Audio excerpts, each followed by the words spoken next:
How's everybody doing? This is Anthony Brian Logan. Today is Saturday, August 20th, 2016.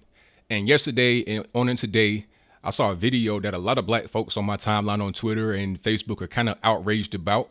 They're upset, they're triggered, they're butthurt.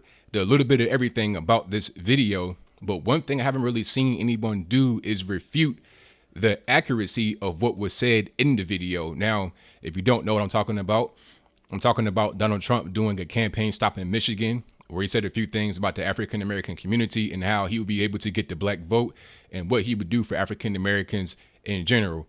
So what I want to do right now is show you the video so you can kind of see what was going on, and I'll let you kind of make your own mind up as to what you think about it. But after you see the video, I'll come back and give you my thoughts about it. So go ahead and roll it. Look how much African American communities have suffered under Democratic control. To those I say the following: what do you have to lose by trying something new like Trump? What do you have to lose?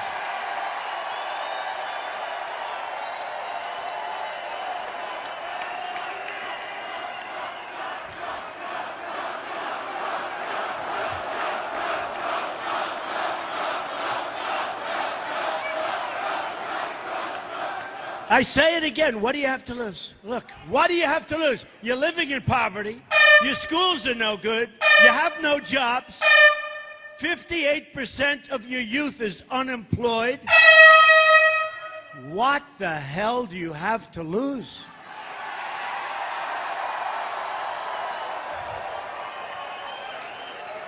And at the end of 4 years, I guarantee you that I will get over 95% of the African American vote. I promise you. Because I will produce for the inner cities, and I will produce for the African Americans. And the Democrats will not produce, and all they've done is taken advantage of your vote. That's all they've done. Okay, so you were able to see that. Now, what do you think? Do you think that he was being insensitive? Do you think that he was incorrect? Do you think he was correct? Before I get into my actual commentary on it, the questions I asked you are very pertinent because that would really dictate how we go forward. Because it's one thing to be upset at what he said because it was inaccurate. It's something else to be upset at what he said because it was insensitive, right? I mean, if he's just being insensitive, you can't call him a liar per se, unless you have evidence of him lying. If it's just you feel that he was insensitive, what he said was improper to say at that particular point in time, that's fine. But that does not mean what he said was any less true or any more false. Now, if what he said was false, if it was inaccurate, then give me some stats in the comments below. And me personally, I agree with what he said 100%. Now, I've been saying a similar thing for many months now about Donald Trump. It's like, look, why not roll the dice with Donald Trump? Look at the condition of the black community. I mean, he didn't even really get into all the stats I would have mentioned. He talked about teen unemployment, and it's actually worse than what he was saying.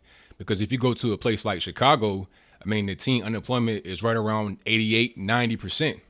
The black teen unemployment, the black male teen unemployment between 16 and 19 is around 80 to 90%.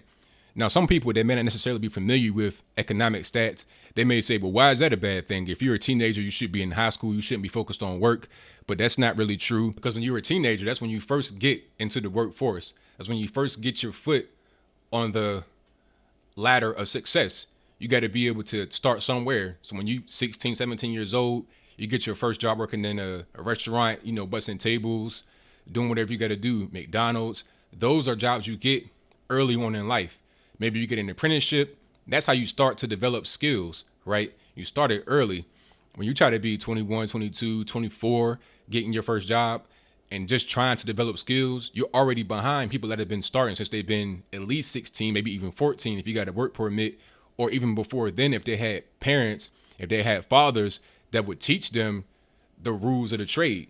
Back before we got on a Democrat plantation in the black community, right around 1940, before 1940, there was no difference between black teen unemployment and white teen unemployment. I repeat that. Before 1940, before 1938, really, when they put the minimum wage law into effect, which, by the way, was a racist law. They had the same law in apartheid South Africa to keep the blacks out of white areas. But I digress. Now, before the minimum wage law was put into effect in the United States, there was no difference between black teen unemployment and white teen unemployment, and they were both low. Now, some will argue and say that, well, that's because blacks got paid less than whites. That's fine, even if that's so. I mean, you're talking about 1940, during a time when there was real racism. You had Jim Crow. You still had the KKK running around rampant. So this is during a time where we were still trying to build as a country and get towards a place where we were away from slavery, right? But even if you say that we had less money, that we got paid less than whites, it doesn't really matter, because what would you rather have? Back then, before 1940, where we got paid less for our labor, but we had jobs, or now where we don't have jobs at all, really, right? Now, of course, you know what I'm saying, we don't have jobs at all. I don't mean all, not all, but there is an obvious problem with teen unemployment, with black unemployment in general, right? And you're talking about 1 out of every 4 black households is on some kind of government assistance, you know, WIC, EBT, TANF, etc. Right? We're in bad shape. So why not vote for a guy like Trump? Why not roll that dice? Right? And I think Ben Carson said something to the equivalent or something similar to what Trump is saying right now. And matter of fact, since Trump was actually in Michigan and Ben Carson grew up partly in Detroit and also in Baltimore, I wouldn't be surprised if Ben Carson called him on the phone and told him to say it. Now, I don't know if he said that or not. I'm not speculating on what Ben Carson told Donald Trump, but I wouldn't be surprised if he did say something like that, because it would make sense, right? He knows the situation. He knows what's going on in the black community. Why not roll the dice? Why not just take a chance on a new guy? I mean, the Democrat plantation is not working out good for us. I mean, look at before 1960, we had 25% 2-parent households in the black community. Now that's almost reversed. You're talking about 72% of all black children are born to unwed mothers, right? And in a place like Milwaukee, where they had the race riots, it wasn't even really a race riot. It was just people down there suffering due to their own hand, due to their own misdoings, just venting their frustration, looking for an excuse to vent their frustration and go steal and just behave like miscreants, like they were raised to be. 86, I think it was 83 or 86% of black kids in Milwaukee are born without a father, or born to a single mother, a single parent. How can you have a society that succeeds like that? You can't. There's no way you can have a fatherless nation and expect for it to be the same as a nation that has fathers, or any kind of way successful. It's not possible, right? You got to have mothers and fathers. You got to have 2 people. You got to have both sides of it. And you can't have these people that are confused about their gender, don't know what's going on. If you gay, that's your business. I'm not really talking about you. I'm talking about heterosexual people that come together and produce a child. You can't have one person and don't know what's really going on with their gender, and the other person can't be on the same wavelength with that, you know, gender confusion. You got to have 2 people to understand what's going on, marry, and want to provide what's best for their children. Donald Trump just put it in a way that may seem as this insensitive to some people, but you can't say that what he said was false. There's no way you can say that what he said was false. He had accurate statistics, and really, it's worse than what he said. He was actually being nice, in my humble opinion, right? And the question still remains, what do you have to lose? Seriously, if you're in the ghetto right now and you barely able to have money for food to eat or whatever, your mother is abusing the food stamps or whatever's going on, you're 18 years old, you're about to go out there in the world and become somebody, you're about to step out on your own. Do you think that the Democrats who have produced your situation at home with your drug addicted mother, with your non-existent father, relying on the government, do you think that Republicans would do any worse than that? I mean, seriously, it doesn't make sense to think that the Republicans would be worse somehow than the Democrats have been for the past 50 years.